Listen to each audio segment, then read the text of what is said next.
Curiosos, ¿cómo están? Estaba hojeando este libro que encontré en la biblioteca de mi vieja, que es sobre el cuidado de los niños pequeños, de hasta 5 años. Y notaba la importancia que le dan la nutrición durante estos primeros años de vida, porque afecta directamente el desarrollo del cerebro y las capacidades intelectuales. Hoy vamos a tratar de este tema en Curiosos por Naturaleza.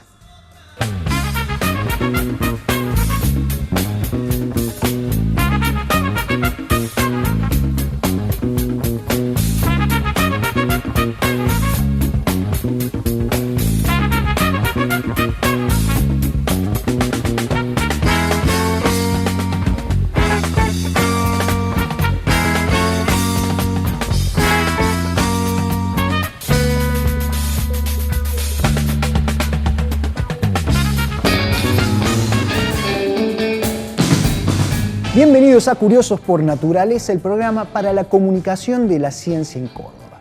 La desnutrición durante la primera infancia tiene efectos devastadores y duraderos. Puede afectar el desarrollo cognitivo, el rendimiento escolar e incluso la salud reproductiva.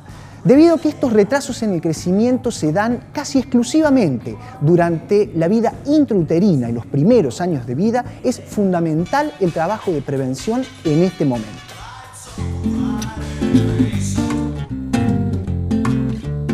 Las consecuencias de la desnutrición en la primera infancia pueden ser devastadoras y muchas veces irreversibles. Pueden impedir el desarrollo cognitivo, el rendimiento escolar e incluso hasta la salud reproductiva. Dado que el retraso en el crecimiento ocurre casi exclusivamente durante el periodo intrauterino y en los 2 primeros años de vida, es fundamental trabajar en la prevención.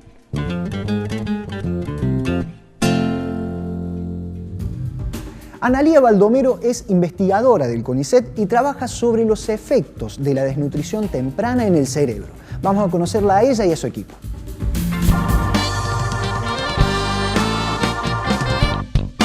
Analía Baldomero es doctora en Ciencias Químicas, investigadora asistente de CONICET y profesora del Departamento de Farmacología de la Facultad de Ciencias Químicas de la UNC. Trabaja en el laboratorio dirigido por el Dr. Gabriel Cuadra en las consecuencias de la malnutrición en el cerebro en desarrollo, junto a María Cecilia Perondi, becaria de CONICET, y María Cecilia Gutiérrez, becaria de CECIT, entre otros. En esta etapa, el trabajo consiste en experimentación con ratas.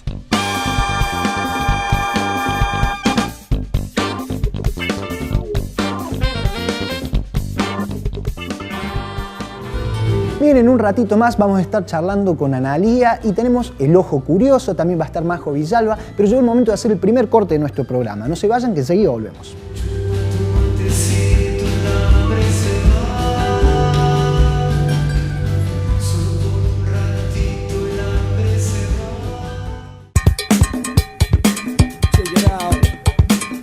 Seguimos en Curiosos por Naturaleza y le damos la bienvenida a Analía Baldomero. ¿Cómo estás, Analía? ¿Cómo estás, Franco? Buen día. Bienvenida al programa. Gracias. Por favor. Analía, contanos un poquito entonces, ¿qué es la desnutrición temprana? Bueno, la desnutrición es el resultado de una ingesta de alimentos insuficiente para satisfacer las necesidades de energía, de proteína y de nutrientes que necesita nuestro organismo para poder funcionar con normalidad, ¿sí? En particular, la desnutrición temprana, la desnutrición puede aparecer en distintos estadios de la vida de un individuo, ¿sí? Cuando se manifiesta en los inicios de la vida, hablamos de nutrición temprana. ¿Sí?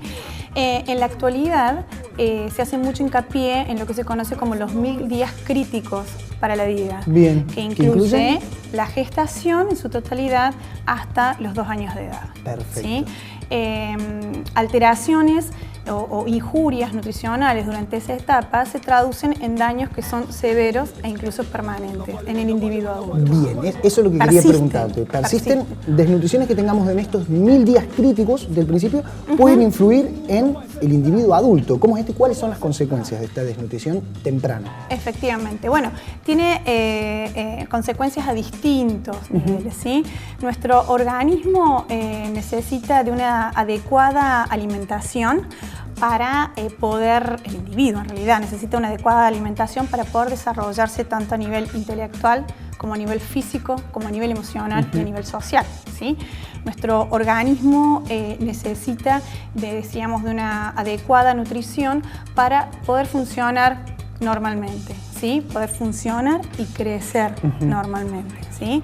En particular, el sistema nervioso central es sumamente vulnerable a las deficiencias nutricionales durante su desarrollo. Bien. Hay diversas evidencias experimentales que han demostrado que la injuria nutricional temprana, cuando coincide con la ontogénesis del sistema nervioso central, esto se traduce en alteraciones a nivel anatómico, a nivel neuroquímico y a nivel conductual, que, como decía anteriormente, persisten en el individuo adulto aún luego de largos periodos de recuperación nutricional. ¿Qué significa esto? Que una vez que la injuria nutricional ha provocado ese daño, esto se va a persistir, va a ser permanente y no lo vamos a poder solucionar con más comida. Por más que al tiempito nosotros podamos haberle otorgado las características nutricionales que sí necesitaba, si en un periodo particular, durante el desarrollo, no las obtuvo, hay cosas que no se pueden remediar más ya hacia adelante. ¡Qué loco! Efectivamente, en cuanto a estos días críticos, hay un periodo que es crítico para el desarrollo del sistema nervioso central, en donde el cerebro crece a la máxima velocidad posible, ¿sí? Esto se denomina crecimiento cerebral explosivo. ¿Y a qué edad ocurre? En el humano, sí, esto comienza a partir del primer trimestre de gestación, del segundo trimestre de gestación, y se extiende hasta los 2 años de edad, que es cuando el cerebro alcanza el 80% de su peso máximo, ¿sí? Entonces, cualquier daño nutricional durante esta etapa se traduce no solo en alteraciones en lo que es el crecimiento físico del niño, sino también cognitivo. Efectivamente, alteraciones cognitivas, alteraciones en el aprendizaje. Los niños desnutridos tienen una capacidad menor para aprender, les cuesta aprender, tienen un coeficiente, se ha demostrado, un coeficiente intelectual menor, ¿sí? Tienen disminuidas sus habilidades orales y expresivas. Como consecuencia, les cuesta integrarse a los grupos, a la escuela, en la sociedad. Analía, te hago una pregunta antes de ir y después quizás me la puedas contestar después. Vamos a ver ahora en realidad una nota de de José y Diego, que estuvieron averiguando un poquito más del tema y te quiero hacer una pregunta. Vamos a ver. Perfecto, gracias.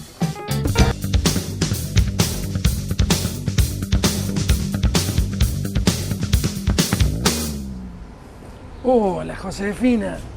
¿Cómo andás? Hola, Dieguito. ¿Tiene un poco? No, otro sándwich más. Toda la semana comiendo sándwiches. Me pasa que vivo acá cerca, me queda cómodo el kiosco. ¿Pasás a comer algo? Debe ser la cuarta vez que te veo en la semana comiendo sándwiches. Bueno, pero es riquísimo, me queda cerca. Te iba a pasar a buscar para que ya vayamos a trabajar. ¿Querés que vayamos? Ya. No, pará. ¿Sabes lo que vamos a hacer? Yo te voy a llevar al comedor universitario, vamos a almorzar tranquilos, bien. Ahí tenés vitamina, proteína, se preocupan por la comida. Si tenemos suerte, podemos hablar con Gabriela, que es la nutricionista, y nos va a explicar por qué le pone lo que le pone a los platos. Vení, vamos. ¿No querés un poquito? No. ¿Seguro?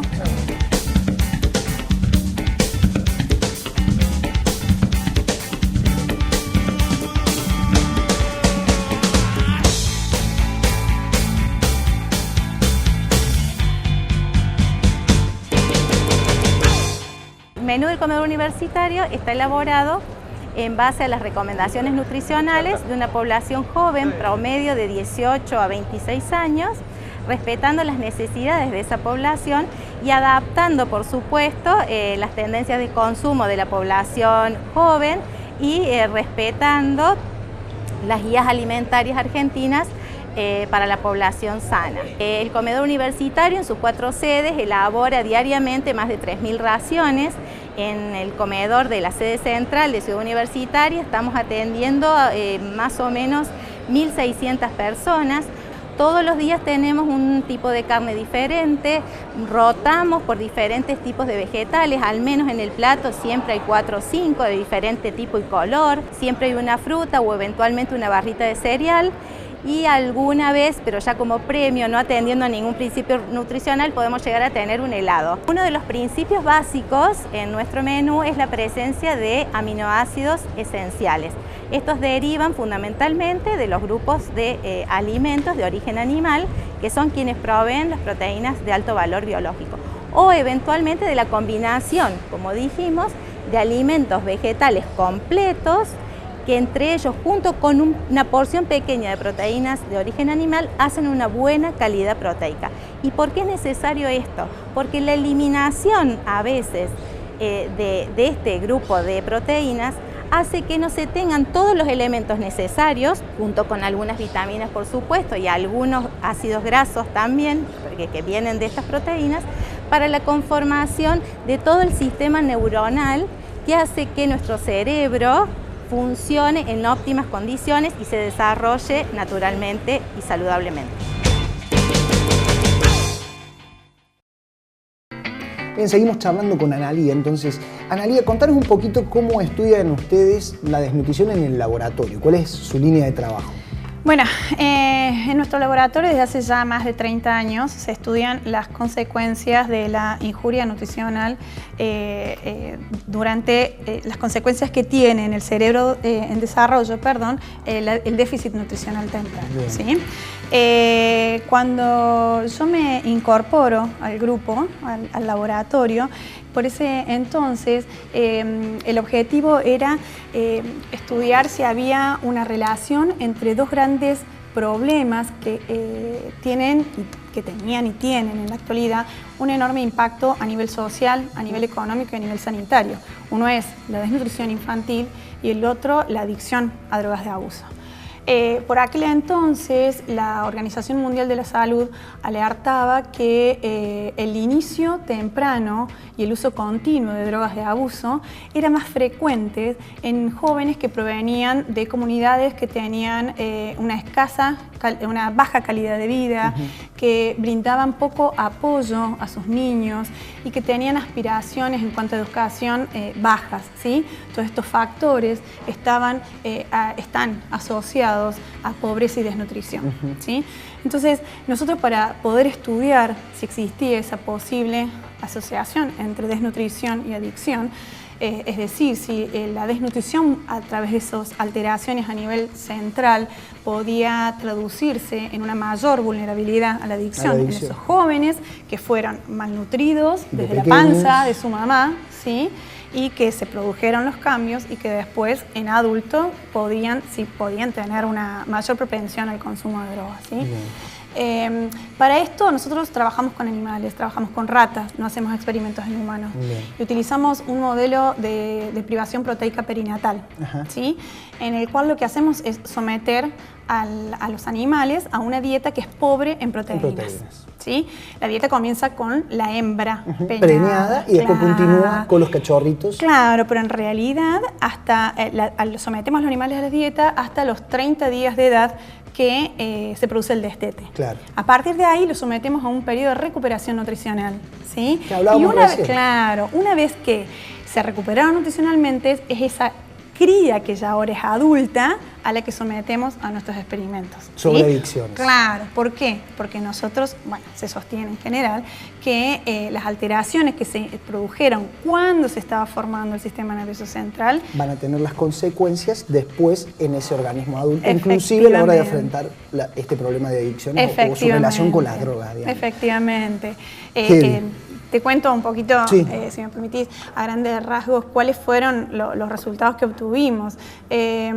Los hallazgos encontrados en nuestro laboratorio demostraron que los animales que que fueron sometidos a desnutrición temprana, mostraban una mayor propensión a adquirir conductas adictivas y durante la abstinencia tenían facilitados ciertos cambios moleculares que están íntimamente relacionados con lo que es el deseo compulsivo y la búsqueda de la droga. ¿Sí? Tipo recaídas y eso claro, se puede asociar a eso. Efectivamente. Nosotros vimos que la injuria nutricional temprana, este déficit proteico, lo que hacía era inducir alteraciones a nivel de una vía que se encuentra en el cerebro, que se llama vía dopaminérgica mesolímbica, que está asociada con lo que es su activación, con el placer que provoca ciertas drogas cuando... Claro, ¿sí? Entonces, ¿qué vimos? Que como consecuencia de ese incremento en la actividad de esa vía, dosis de cocaína y morfina, que son las drogas que nosotros estudiábamos, que eran inefectivas en animales controles, en animales desnutridos, en los hiponutridos, eran capaces de generar una cascada de eventos neuroquímicos y moleculares responsables de las conductas que veíamos a nivel relacionadas, claro, Analía, y como para ir cerrando una última preguntita. ¿Es lo mismo hambre que desnutrición? No es lo mismo hambre que desnutrición y es importante conocer la diferencia. El hambre es esa sensación que nos indica la necesidad de alimentos, ¿sí? Y que aparece cuando están disminuidos los depósitos de nutrientes. ¿Sí? A ver, un individuo con una condición nutricional óptima puede sentir hambre luego de varias horas de no haber consumido ningún alimento, ¿sí? Normal. Ahora, si esa sensación de hambre se prolonga en el tiempo, nos podría estar indicando que ese individuo tiene una ingesta deficiente de alimento. Y es esa ingesta deficiente de alimento la que puede desencadenar un proceso de desnutrición, ¿sí? Ahora bien, al hambre se lo puede solucionar con comida. A la desnutrición no. A la desnutrición tenemos que prevenirla, ¿sí? Porque una vez que se ha instaurado, el daño es permanente y las consecuencias son devastadoras. Analía, la verdad que muy bueno charlar contigo, te agradezco un montón que hayas venido. Queremos regalarte con la gente de producción del programa y con la librería Cuadro, nuestra librería mía, un librito que es Cazabacterias en la cocina, ahí para que disfrutes, divulgación científica. Muchas gracias. Muchas gracias por venir, te esperamos en otro programa. Bueno, muchas gracias a ustedes por invitarme. Nosotros nos vamos a un corte, pero no se vayan porque todavía queda más Curiosos por Naturaleza. Ya volvemos.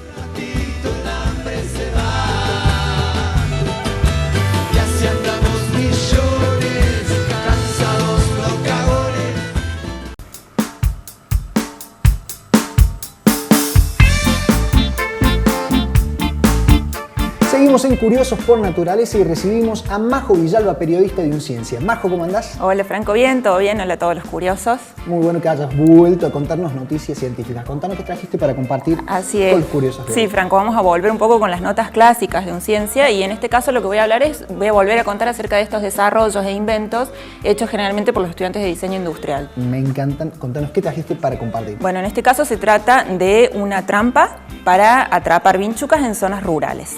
Bien, la vinchuca sabemos que es el vector de la enfermedad de Chagas. Hoy, hasta el siglo XXI, todavía sigue siendo una importante enfermedad en incidencia, ¿no? En Argentina y en toda Latinoamérica. Sí, Franco, lamentablemente tenemos que hablar de una de las enfermedades endémicas más expandidas en el mundo, especialmente en lo que es América Latina, donde hay 10 millones de personas con esta enfermedad y Argentina en particular tiene 2 millones de personas enfermas, más o menos es el cálculo. Como dijiste, el vector de la enfermedad es la vinchuca, que está en zonas rurales, en ranchos y en viviendas precarias sobre todo. También hay que decir que si bien existe el plan de control nacional de Chagas, este plan lo que hace es fumigaciones con determinada frecuencia, pero muchas veces se vuelve a reinfectar el lugar. Claro. Majo, y contanos de qué se trata este dispositivo que desarrollaron en la UNS. Bueno, en este caso es un desarrollo, es una trampa muy sencilla, hecha con un plástico resistente que se coloca sobre un riel y está realizada tanto, o sea, la trampa tiene un dispositivo para el interior de la vivienda como para el exterior.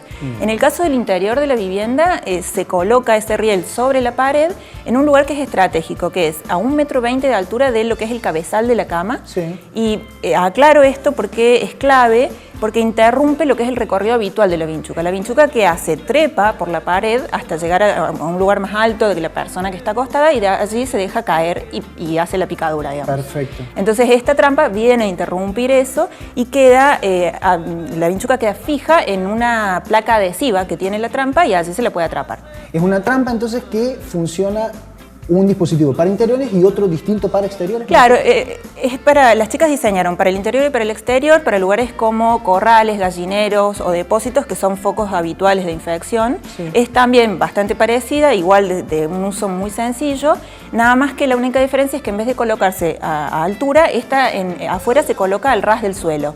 Y lo que le hace a la vinchuca o la engaña, digamos, es que le provee un lugar de oscuridad, un refugio donde la vinchuca vaya, allí queda atrapada. Perfecto. ¿Y tiene alguna característica especial el funcionamiento de este dispositivo? Sí, Franco, hay que aclarar, por eso el desarrollo también es novedoso, porque no solamente es una simple trampa, sino que también en el frente tienen una especie de calendario en donde el usuario puede marcar, por ejemplo, cada cuánto tiene que revisar la trampa para encontrar al bicho, que es aproximadamente una vez al mes, y también va marcando cada cuánto tiene que reemplazar la placa adhesiva. Eso es 2 veces al mes y tiene 6 placas de repuesto, por lo cual este dispositivo duraría aproximadamente 1 año. Y como está hecho con materiales nacionales, también se prevé que sea de un costo muy accesible. Bastante económico. Bueno, entonces sería un buen mecanismo para poner en práctica a la hora de prevenir la enfermedad. Así es, por ahora es una tesis, pero bueno, esperemos que se pueda patentar y alguien lo quiera poner en práctica, como vos decís. Buenísimo. Majo, yo te invito a ver el ojo curioso que esta vez anduvo en la bienvenida a los estudiantes extranjeros que han venido a estudiar carreras científicas a la UNC. Vamos a ver qué decían ellos. Vamos a ver.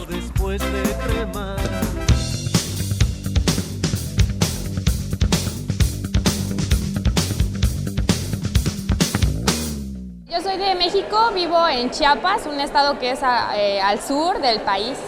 Vine a estudiar biología. Bueno, decidí estudiar en la Universidad Nacional de Córdoba porque, primero que nada, siempre había querido conocer Argentina. Además de que cuando vi que la universidad tenía convenio con mi universidad, se me hizo una buena oportunidad para superarme y pues cumplir una de mis metas, que era irme de intercambio.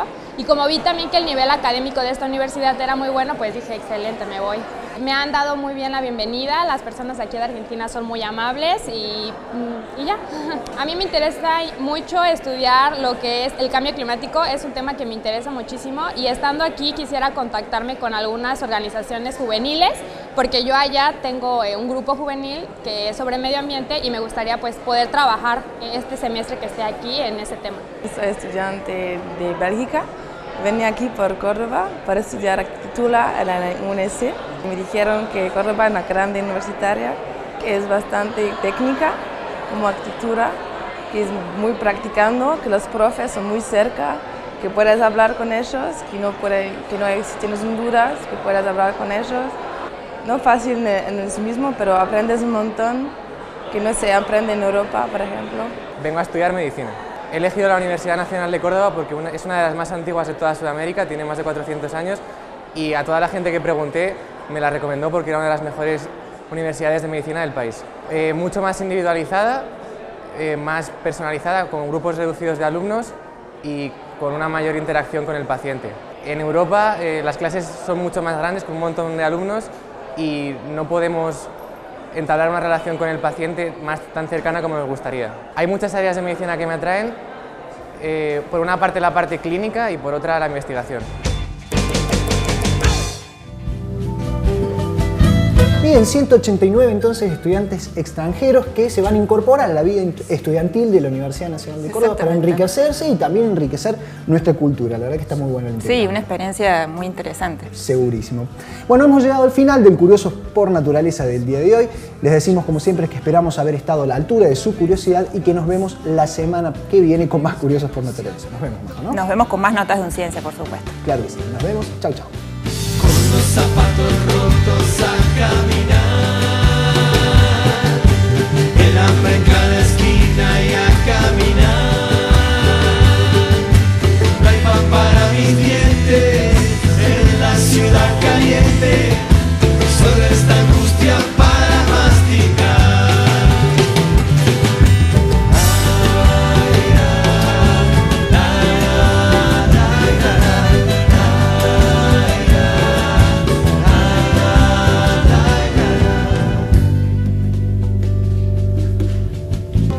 Desde los cielos bájate si estás, que me muero de hambre en esta esquina, que no sé de qué sirve haber nacido. Me miro las manos rechazadas y que no hay trabajo, no hay, che.